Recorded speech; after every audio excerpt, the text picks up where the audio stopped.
Ipinadala na sa ilang lokal na pamahalaan ng NFA Rice sa pamagitan ng Food Terminal Incorporated. Maglalabas naman ng guidelines ang ilang LGU para sa reselling ng NFA Rice. Yan ang ulat ni Vel Custodio. Itinurn over na ng Department of Agriculture sa ilang mga local government unit ang bigas ng National Food Authority sa pamamagitan ng Food Terminal Incorporated. Bukod sa food security, layunin itong paluwagin ang mga bodega ng NFA para bigyang daan ang mga papasok na lokal na ani ng mga magsasaka.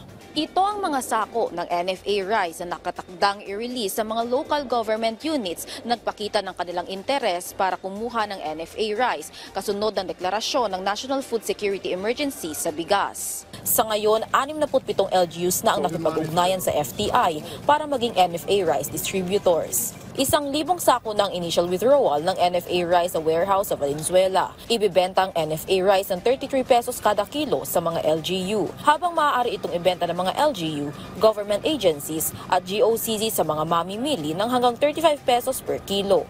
Nagdesisyon naman ang lokal na pamahalaan ng San Juan City at Camarines Sur na hindi na sila magpapatong ng 2 pesos para sa gastusin sa logistics. Kaya mananatiling 3 pesos ang bigas na kanilang ibibenta sa masa. Sa Lunes na ang rollout ng mga NFA Rice sa mga nasabing LGUs.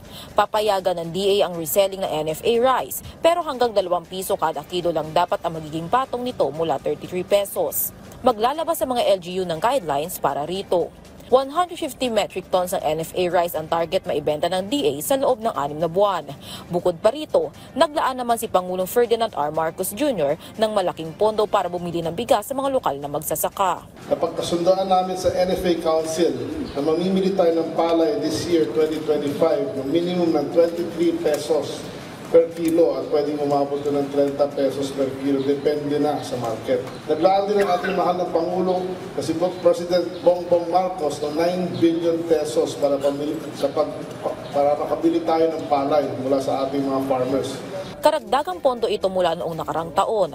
Kaugnay naman ang campaign period sa Marso para sa darating na eleksyon. Nakikipag-ugnayan na ang DA sa COMELEC para makapag-apply na ang mga LGUs ng COMELEC exemption sa pagbibenta ng NFA Rice. Tiniyak naman ng Metro Manila Council at Camarines Sur LGU na hindi nila gagamitin sa pamumulitika ang murang NFA Rice. Samantala, nilinaw ni DA Secretary Francisco Chu Laurel Jr. na isolated case lang ang bukbok na nakita sa Kadiwa Store sa Quezon City. Pinahold yung selling nun dahil nung pagbukas nga, may nakitang konti, di ba?